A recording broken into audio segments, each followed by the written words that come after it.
धक्का डाल के नहीं दी गई है। ये 9 लाख जमीन लोगों ने अपनी वक्फ बोर्ड को दिया है, जो साहिब हैसियत थे।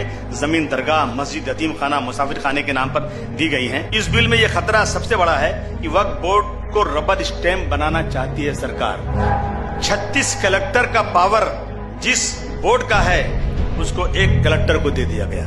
अंबानी के घर की जमीन जिसका सुप्रीम कोर्ट में केस चल रहा है, और मैं दावे से कहता हूं ये जमीन वक्फ बोर्ड की है। जी, इस जमीन पर सर इब्राहिम भाई, करीम भाई खोजा यतीम खाना था। यतीम खाना 1930 में वक्फ बोर्ड की इंक्वायरी हुई, वक्फ की लिस्ट में शामिल है यह यतीम खाना जो 1910 में बना था। मैंने तो कहा था उस दिन ये बिल्डिंग गिर तो नहीं सकती, लेकिन वक्फ बोर्ड के लीजी बनाओ इसको, वक्फ बोर्ड से लीज पर जगह लें। वो अब एक ही हल है कि अंबानी वक्फ बोर्ड के पास आए और कहें कि भाई ये जमीन आपकी है, मुझे इसको लीज पर दे दो, उसका लीज का भाड़ा हो जाए, दूसरा कोई रास्ता नहीं है। लेकिन ये भी सरकार करना नहीं चाहती। वक्फ का कानून यह है कि जमीन हमेशा वक्फ की रहेगी। कल किसी मस्जिद दरगाह को कलेक्टर, किसी का घर, मौलाना साहब ने कहा किसी घर कह देंगे ना तो कलेक्टर साहब की बात ही मानी जाएगी। अहमदनगर में गया था, यकीन मानिए, एक मस्जिद है, पूरा मीनारा है उस पे।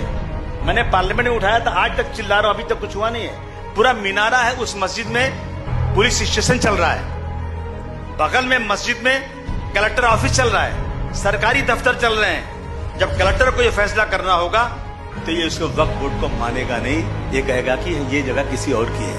कलेक्टर राज में लंगड़ा लूला वक्फ बोर्ड बनने वाला है। मगर मैं मुबारकबाद देना चाहता हूं कि घमंड टूट गया। 10 साल में पहला बिल वापस गया है। पहला बिल 400 पार कहने वाले 240 पर आ गए। और एक बात खाली थोड़ा सा सोचो, अगर ये 400 पार हो गया होता तो ये बिल पास हो गया होता, बिल पास हो गया होता। मैं बहुत बधाई देना चाहता हूं, मुबारक आप लोगों को देना चाहता हूं। ये कौम के वो लोग बैठे हैं जिन्होंने अंग्रेजों के दांत खट्टे कर दिए थे। ये वो लोग हैं। कब तक बेराह रवा रहेंगे? कब तक मुसलमान तुम अपने फैसले खुद करते रहोगे? मजहब में 5 बार अजान की जाती है। आओ बगल में खड़े हो जाओ, आओ जगह मत छोड़ना, कंधे से कंधा मिलाकर खड़े हो जाओ। सबसे ज्यादा मुसलमान में इंतशार। मुत्तहिद हो तो बदल सकते हो जमाने का निजाम, मुंतशिर हो तो मरो शोर मचाते क्यों हो।